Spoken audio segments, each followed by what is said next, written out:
comme on est l'été, puis en plus, la nature a parlé aujourd'hui avec la belle pluie qui nous a...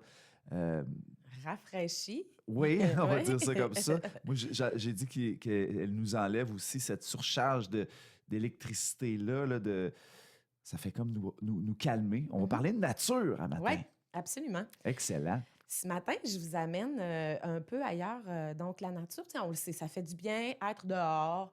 On en a déjà parlé à d'autres chroniques, le fait de bouger, ce que ça active dans notre système, le fait d'être exposé à la lumière naturelle, sérotonine, dopamine, etc., tout ce que ça sécrète dans notre cerveau pour nous apaiser. Par contre, aujourd'hui, je vais un petit peu plus loin. Il y a de plus en plus d'études qui démontrent que ce qu'on capte visuellement, donc ce qu'on voit avec nos yeux quand on est en nature, les formes irrégulières, les branches qu'on ne peut pas deviner, elle va prendre quelle direction, ont un effet réel sur le cerveau. Et là, ça veut dire que un environnement où il y a plus de vert, ou même si on n'est pas en forêt, par exemple, on irait dans un parc, même seulement quelques minutes, il y a un effet réel sur notre cerveau au niveau de ce qu'on vient apaiser. Wow!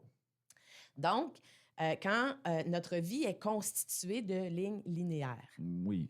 Donc, c'est des lignes, de l'asphalte, des bordures droites. Puis plus c'est droite, plus c'est propre, plus c'est beau. Donc, ça vient avoir un effet stresseur sur notre cerveau. Quand on se retrouve dans un environnement où ce que notre cerveau capte comme image est complètement désorganisé, j'allais m'avancer avec le mot, puis j'ai peur de me tromper, mais c'est des images fractales. En tout cas, si je me trompe, là, tapez-moi pas, lancez-moi pas de roche. Là.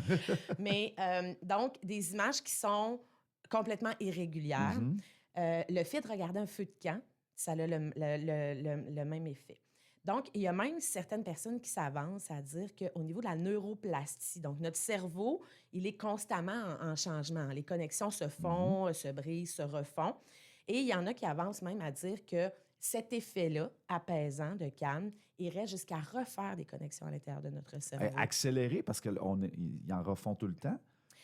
J'aurais le goût de dire des connexions plus adéquates parce qu'éloignées des éléments stresseurs. Ah oui, ouais, c'est d'accord. Ça. Donc, de revenir à une connexion de neurones qui est plus apaisée, disons. Sauf que j'ai pas réussi. J'aurais voulu ce matin vous arriver avec une rigueur scientifique.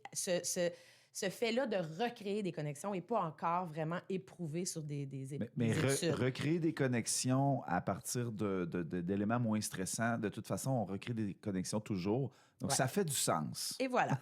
Et ce que la science démontre, par contre, c'est vraiment que cet effet apaisant-là sur le niveau de stress perçu de notre cerveau va laisser quand même de la place à plein d'autres choses, dont des associations d'idées.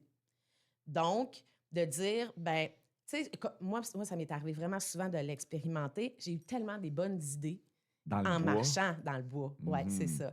Et ce ne serait pas un hasard. Donc, ça fait que le cerveau, en percevant quelque chose qui vient l'apaiser, qui vient diminuer le stress ambiant, le stress perçu, et donc la position de survie revient à un état de calme qui permet des associations d'idées qui ne sont pas possibles dans l'espèce de chaos des écrans, des lignes linéaires et des choses qui sont très, très, très carrées. Ben, ça donne le goût d'aller se promener dans le bois, ça.